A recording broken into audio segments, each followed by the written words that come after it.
next example of speciation as well as coevolution we see within the herbarium of the Beaty Biodiversity Museum. The herbarium is a collection of dried plant specimens.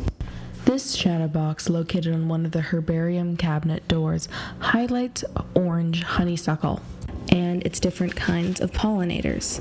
Now, orange honeysuckle has co-evolved with hummingbirds in order to be very specific to them.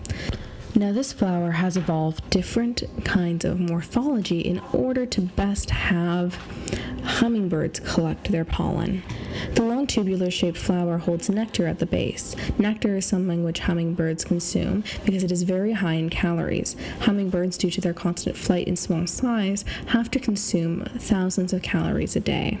Flowers which are bird-pollinated often exhibit this tubular structure, as well as an orange-red color. The orange-red color is not so much specific to attract the birds. Birds can see a wide range of different colors, also into the UV spectrum, but it's more to eliminate bees as a possible pollinator, as bees, despite also being able to see into the UV spectrum, are known not to be able to see red particularly well. Flowers which are often bee-pollinated are often purple or blue.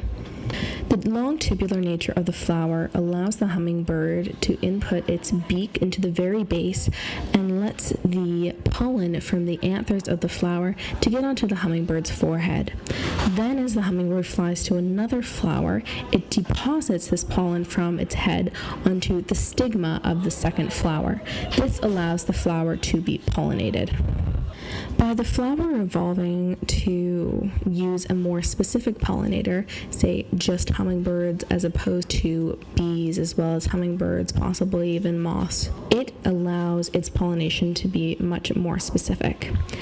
In a perfect coevolutionary example, there is only one species of pollinator perfectly adapted to one species of flower.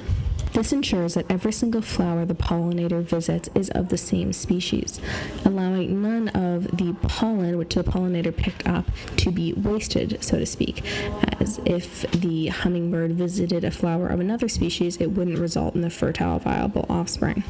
However, bees are relatively clever insects, and they have realized that despite not being able to pick up the nectar by fitting into the small tubular honeysuckle flowers, sometimes they bore or chew into the base of the flower to collect the nectar, completely sidestepping the entire pollination process.